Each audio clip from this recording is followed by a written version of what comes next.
అందరికీ నమస్కారం. ఈ 5 ఏళ్ల వైసీపీ ప్రభుత్వ పరిపాలనలో అనేక సందర్భాల్లో మన పేపర్లో చూసినా, టీవీల్లో చూసినా కూడా డ్రగ్స్ రవాణా జరిగింది, డ్రగ్స్ ఇంపోర్ట్ జరిగింది, డ్రగ్స్ ఇక్కడ నుంచి వేరే దేశాలకి, వేరే రాష్ట్రాలకు కూడా ఎగుమతి అవుతుందని చెప్పి అనేక సందర్భాల్లో మనం చూడడం జరిగింది. అయితే అటువంటి న్యూస్లు చదివిన ప్రతిసారి కూడాను ఒకసారి చిన్నప్పుడు సోషల్ స్టడీస్ బుక్స్ చదువుకునేటప్పుడు మన ఆంధ్రప్రదేశ్ రాష్ట్రం, ఉమ్మడి రాష్ట్రం ఏ రంగాల్లో ఏ స్థానాల్లో ఉంది అని చెప్పి ఒకసారి మనం పరిశీలన చేసుకునేటప్పుడు ఒక ఉత్సాహంతో చూసేవాళ్ళం. సరే, ఆంధ్రప్రదేశ్లో పలానా పాపులేషన్ 5వ స్థానంలో ఉంది, ఏరియాలో 4వ స్థానంలో ఉంది. Andhra Pradesh is considered as the rice bowl of India అని అంటే సో ఆంధ్రప్రదేశే దేశానికి తిండి పెడుతుందని చెప్పి చాలా గర్వపడిన పరిస్థితి ఉంది. అయితే అదే ట్రెండ్ మనం అలా పరిశీలన చూసుకుని వస్తే సో 2014-19 మధ్యలో ఆంధ్రప్రదేశ్ అనేది ఈ దేశంలోనే ఈజ్ ఆఫ్ డూయింగ్ బిజినెస్లో ప్రథమ స్థానం కైవసం చేసుకుంది, గతంలో చంద్రబాబు నాయుడు గారు ఆ రోజు సీఎంగా ఉండేటప్పుడు. అయితే అటువంటి సమీకరణాలు ఈరోజు డ్రగ్స్ విషయంలో, డ్రగ్స్ రవాణాలో కానీ, డ్రగ్స్ ఉత్పత్తిలో కానీ, డ్రగ్స్ సంబంధించిన ఏ విషయం వచ్చినా సరే ఆంధ్రప్రదేశ్ ప్రథమ స్థానంలో ఈరోజు ఉంది. పూర్తి స్థాయిలో ఆ క్రెడిట్ మొత్తం కూడా ఈ వైసీపీ ప్రభుత్వానికే వస్తుంది. అయితే నరేంద్ర మోడీ గారు మనకి ఇచ్చిన స్లోగన్ ఏంటంటే సో మేక్ ఇన్ ఇండియా అని చెప్పినంత స్లోగన్ ఇవ్వడం జరిగింది. సో బహుశా ఈ వైసీపీ ప్రభుత్వం దాన్ని తప్పుగా అర్థం చేసుకుంటూ ఏంటో సో మేక్ ఇన్ ఇండియా అంటే అన్ని రాష్ట్రాల వాళ్ళు కూడా రకరకాల ముడి సరుకులు తెచ్చుకొని ఇక్కడ ఉత్పత్తి ఇక్కడ చేసి దాని ప్రొడక్షన్ రూపంలో మన ఆంధ్రాకి కానీ వేరే స్టేట్లకు కానీ వాళ్ళు ఎక్స్పోర్ట్ చేస్తున్న పరిస్థితుంది. కానీ మన రాష్ట్రంలోనే డ్రై ఈస్ట్ రూపంలో ఒక 25,000 కేజీలు సంబంధించిన డ్రగ్స్ మొత్తం కూడాను ఇంపోర్ట్ చేసుకుని బ్రెజిల్ నుంచి అక్కడ నుంచి సరుకు ఇక్కడ తెచ్చుకొని దాన్ని మన ఆంధ్రాలో ఉత్పత్తి చేసి అందరికి కూడా పంచడానికి సిద్ధపడ్డారు. సో ఏ విధమైన అభివృద్ధి, ఇది ఏ విధంగా ఈరోజు ఈ వైసీపీ ప్రభుత్వం ఈరోజు తయారైన విషయం యువత ఒకసారి అర్థం చేసుకోవాలి.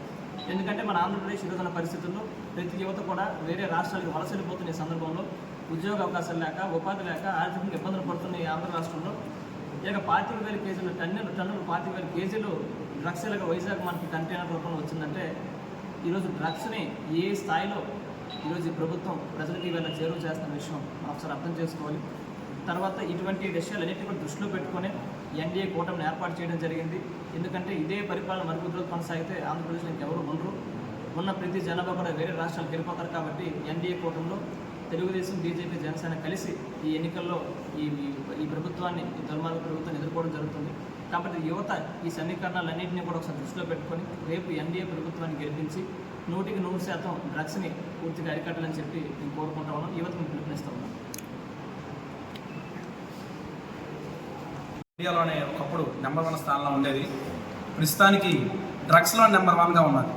ఎక్కడ చూసినా కొకైన్స్, గంజాయి విచ్చలవిడిగా జనాల యూత్ని ఇండియాకి కావాల్సింది యూత్ కావాలి. యూత్ కూడా ఎక్కువగా డ్రగ్స్కి అలవాటు చేసి మత్తు పదార్థాలు ఎలాగంటే డ్రగ్స్ వాడిన వాళ్ళ పిల్లలు లివర్స్, లంగ్స్, హార్ట్, కిడ్నీస్ పోయి రకరకాలుగా ఇబ్బందులు పడుతున్నారు. అంటే వాళ్ళకి ఆకలి పట్టకుండా వాళ్ళకు మైకంలో తయారు చేస్తున్నారు పిల్లల్ని. అంటే రానున్న ఎలక్షన్స్లో ఈ డ్రగ్స్ని పంచి వైసీపీ ప్రభుత్వానికి ఒక రౌడీయిజంగా తయారు చేయడానికి ఈ యొక్క ప్రభుత్వం అనేది తయారు చేస్తుంది యూత్ని. కాబట్టి దయించి యూత్ అందరూ కూడా ఈ యొక్క 46 రోజులు ఉంది, 46 రోజుల్లో ప్రతి ఒక్కటి గమనించి ఈ యొక్క జగన్మోహన్ రెడ్డి దుర్మార్గ పరిపాలనని అంతముంచి చంద్రబాబు నాయుడు గారు ముఖ్యమంత్రి చేయాల్సిందిగా మరి కోరుచున్నాం. అలాగే మన యువ నాయకులు నారా లోకేష్ బాబు గారు మొన్న వైజాగ్లో జరిగిన కంటైనర్ మీద చెప్పారు, రానున్న ప్రభుత్వం ఏర్పాటు చేసిన 100 రోజుల్లో డ్రగ్స్ రహిత ఆంధ్రప్రదేశ్గా తయారు చేస్తారని మన లోకేష్ బాబు గారు మాట ఇచ్చారు. కాబట్టి అలాంటి యువ నాయకులు మనకి ఆంధ్రప్రదేశ్కి ఎంత అవసరం. కాబట్టి రానున్న రోజుల్లో మన నారా లోకేష్ గారిని మనం గెలిపించుకోవాలి, చంద్రబాబు ముఖ్యమంత్రి చేయాలి. పవన్ కళ్యాణ్ నేతృత్వంలో ఎన్డీఏ కూటమిలో, బీజేపీ హయాంలో మన రానున్న రోజుల్లో శ్రీకాకుళం నియోజకవర్గం నుంచి గుండి శంకర్ గారు, అలాగే అచ్చెన్నాయుడు గారు, కోన రవికుమార్ గారు వీళ్ళందరినీ మనం గెలిపించుకొని రానున్న రోజుల్లో యువతకి మంచి అవకాశాలు ఇవ్వాలని ఈ సభ